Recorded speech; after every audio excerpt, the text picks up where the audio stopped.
If this past week is a sign of what's to come, then 2023 is shaping up to be an absolutely crazy year for country music. It feels like everybody just woke up on the right side of the bed and decided to make really good albums. Chase Rice just won over pretty much the entire community, and I have a video up on that now.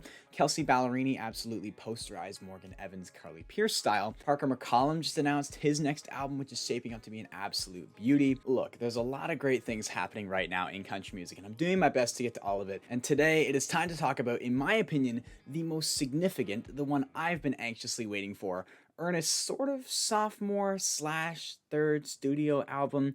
Kind of, because he just tacked it onto the original Flower Shops. Look, the structure itself is a bit confusing, even though I have some theories about the decision, which I will get to soon. The album is Flower Shops 2 Dozen Roses, and in short, it freaking rocks. At this point, whether you're a diehard country fan or a casual radio enjoyer, odds are you're familiar with or have at least heard the name Ernest. He absolutely shot to fame last year with the success of his breakout album Flower Shops, accompanied by his smash hit duet with Morgan Wallen, but Ernest had steadily been building his brand for several years up until that point. 2022 just happened to be the year everything fell into place for him, which for me was super satisfying to watch, because I have been warning you guys about Ernest for pretty much as long as this channel has been around. I wasn't a day one by any means. I discovered Ernest around the tail end of 2020, but from the moment I found him, I knew there was something up. I've been a very vocal supporter of Ernest from his beach country album Locals Only in 2019 through 2021 with American Rust, as well as the original podcast performance of Flower Shops,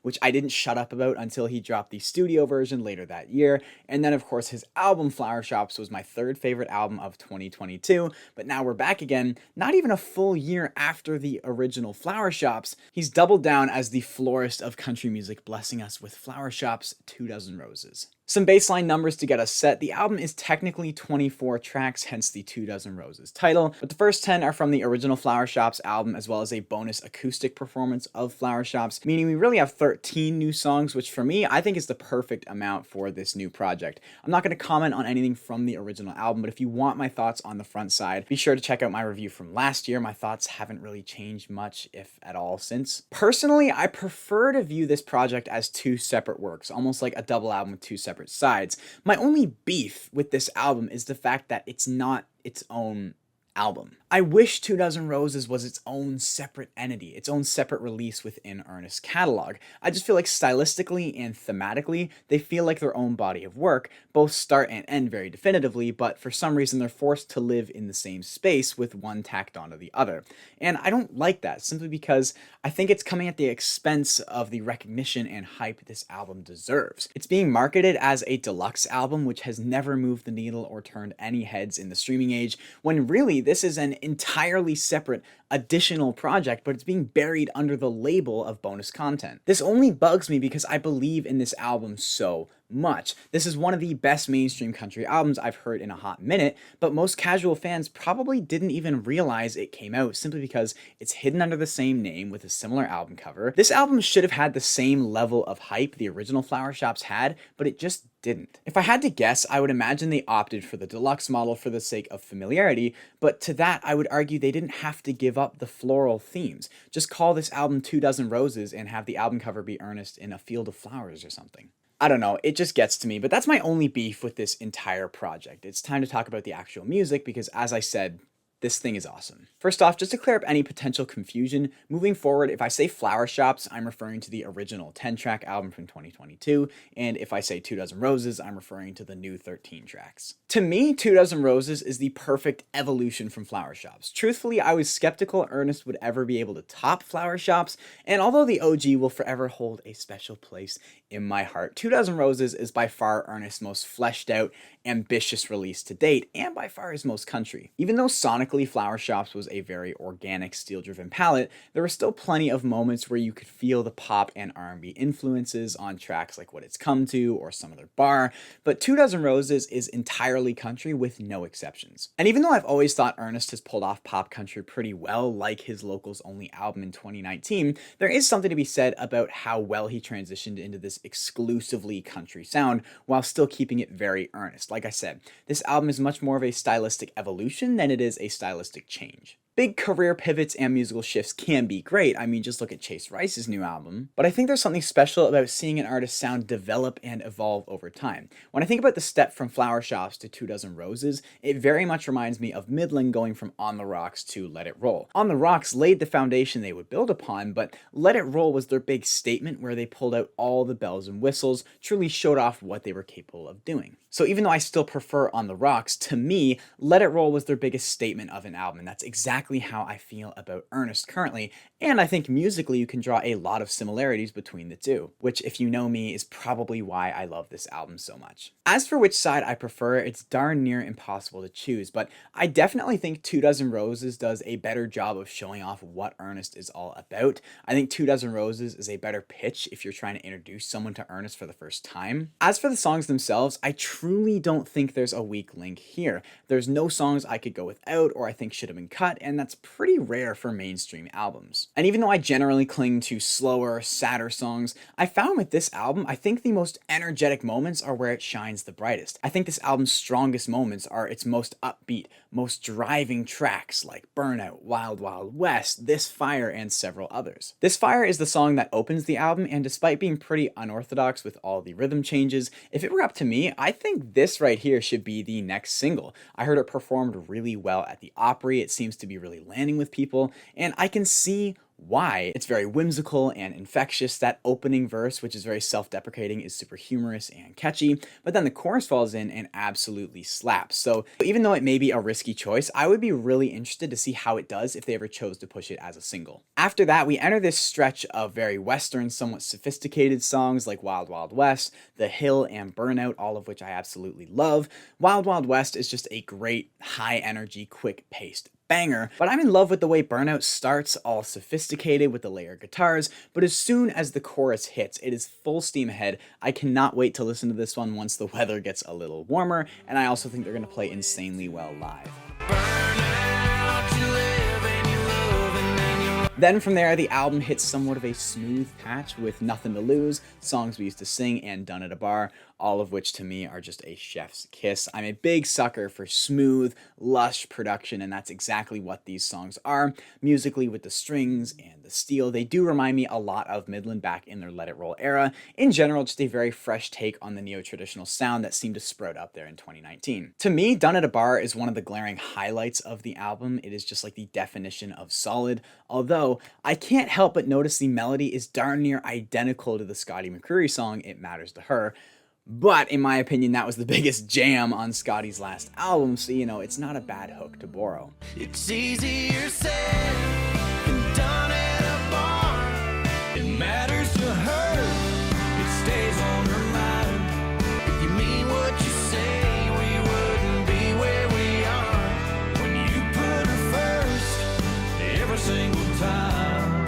Neon lines, when you think she don't see.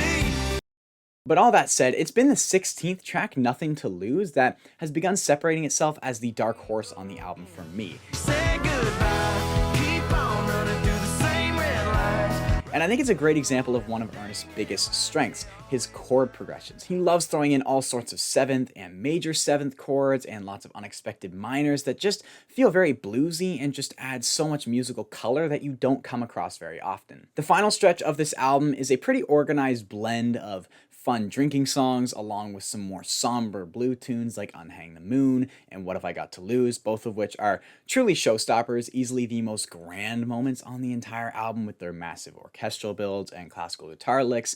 Dean Dillon also has an awesome feature. But once again, contrary to my normal preference, it's the two stupid, goofy songs that I find myself going back to the most out of this closing run, Drunk with My Friends and Anything But Sober. Drunk with My Friends is this super dumb song about Ernest going fishing with his friends and coming home drunk, and his wife isn't happy. Then he does the same thing when he goes out golfing. He says his driver kept slicing, so his driver got bent, which is crazy relatable. I slice my driver like a hot knife through butter, man. It's so infuriating. But then he ends the song sort of having this moment where he doesn't feel bad about having fun. He tells his wife, maybe instead of hating my friends, you should go make some better ones and go get drunk with your friends. Let 1 or 2 margaritas turn into 8, 9, 10. In that way, I almost feel like Bill Burr was secretly in the writing room that day. It just sounds like a Bill Burr skit put to music. You know what makes women happy? Nothing. Nothing makes them happy. So you're saying that because you're happy, your wife and women in general want to take They're that? jealous of it. They're jealous how simple the male brain is. And then, of course, there's the hilarious inclusion of the Charlie Brown teacher-style voice meant to represent his wife, and it's little details like that that make this song stand out amongst the other jovial drinking songs. Yes, it is my fault. I feel like a lot of artists try songs like this, but they're missing that line about the driver getting bent. They're missing that detail of the Charlie Brown teacher voice, and it's those little details that make a song stand out and prevent it from feeling truly dumb. This song is funny dumb in the same way Brad Paisley is funny dumb without being truly dumb. Anything But Sober is another fun one sprouting from a different argument with his wife.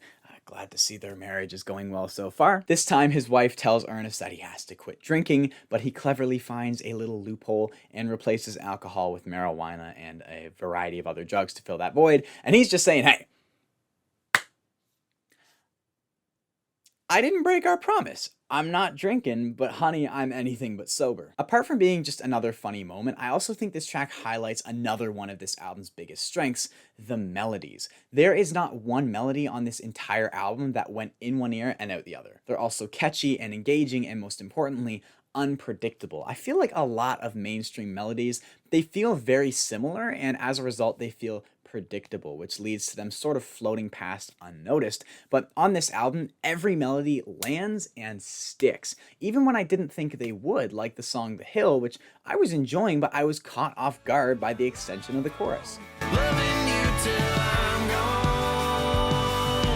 And it's the punches you don't see coming that hurt the most. It's the melodic twist you didn't see coming that gets stuck in your head. That line about Ernest being in and out of codeine dreams is so catchy and demanding, but it's really his delivery that makes the chorus work. It's just an overall incredible song. I'm in and out of codeine dreams and they Yeah, overall, in case you couldn't tell, I am absolutely in love with this album. I'm struggling to turn it off. It is becoming a problematic addiction in my life. What's next for Ernest? Who knows? I mean, he's clearly looking to stay very active. It wouldn't surprise me if we got another album sometime in 2024. Just please don't be the third dozen of roses. That's all I ask. For as glorious as this Flower Shops era has been, I do think he needs to move on, and I think he will. I mean, there's only so many album cover worthy pictures you can take in front of that little shop. This is normally the part of the review where I list off some faults or things I would have changed, but truly none come to mind outside of wishing 2 Dozen Roses was its own entity. I don't know what I would change about this album. It's just stellar. And that is all I've got for you guys today. Be sure to let me know what you thought of this album in the comments below. I'd love to get some conversation going down there with you guys. If you enjoyed this video, a like really does help me out. And if you're new, maybe consider subscribing for some more country music content. In the description below, you can find links to my Instagram, Discord, podcast, and Patreon if you want to check me out or support me on any of those. Yeah, more content coming your guys' way soon. I will see y'all in a bit.